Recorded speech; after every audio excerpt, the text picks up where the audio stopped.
श्री गणेशाय नमः। श्री सीतारामचंद्र अभ्याम नमः। श्री महर्षि वाल्मीकि परिणीत श्रीमद् वाल्मीकि रामायण बालकांड 50वां सर्ग। श्री राम आदि का मिथिलागमन। राजा जनक द्वारा विश्वामित्र का सत्कार तथा उनका श्री राम और लक्ष्मण के विषय में जिज्ञासा करना एवं परिचय पाना।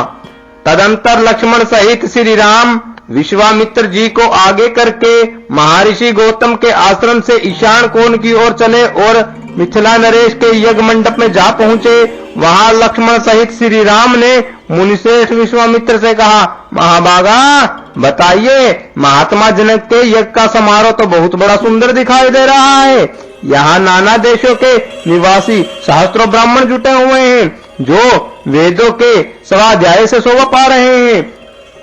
ऋषियों के बाड़े सैकड़ों छक्कड़ों से भरे हुए दिखाई दे रहे हैं। ब्राह्मण बताइए, अब ऐसा कोई स्थान निश्चित कीजिए जहां हम लोग भी ठहरे। श्री रामचंद्र जी का यह वचन सुनकर महामुनि विश्वामित्र ने एकांत स्थान में डेरा डाला, जहां पानी का सुविधा थी। अनिंग्य उत्तम आचार विचार वाले नरश्रेष्ठ महाराज जनक ने जब सुना कि विश्वामित्र जी पधारे हैं, तब वे तुरंत अपने पुरोहितों संतानंदन को आगे करके अर्घ्य लिए विनती भाव से उनका स्वागत करने को चल दिए। उनके साथ अर्घ्य लिए महात्मा ऋतिवज भी शीघ्रता पूर्वक चले। राजा ने विनती भाव से सहसा आगे बढ़कर महर्षि की अगवानी की तथा धर्मशास्त्र के अनुसार विश्वामित्र जी को धर्मयुक्त अर्घ्य समर्पित किया।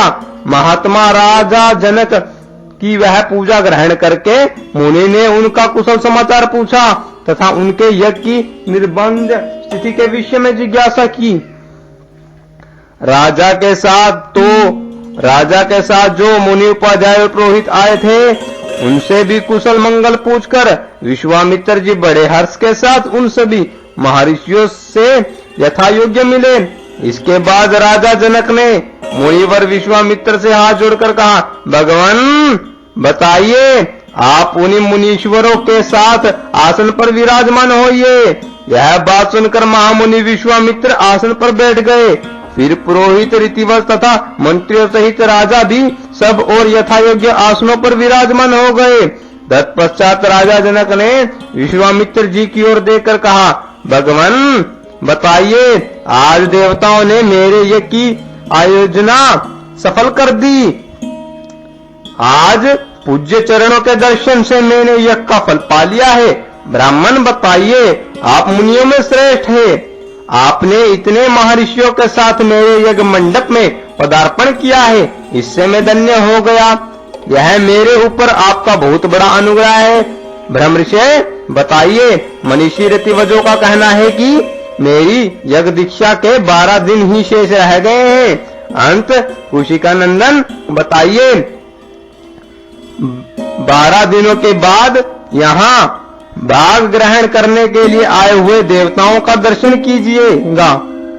मुनिवर विश्वामित्र से ऐसा कहकर उस समय प्रसन्नमुख हुए जितेंद्र राजा जनक ने पुनः उनसे हाथ जोड़कर पूछा, महामुने बताइए, आपका कल्याण हो।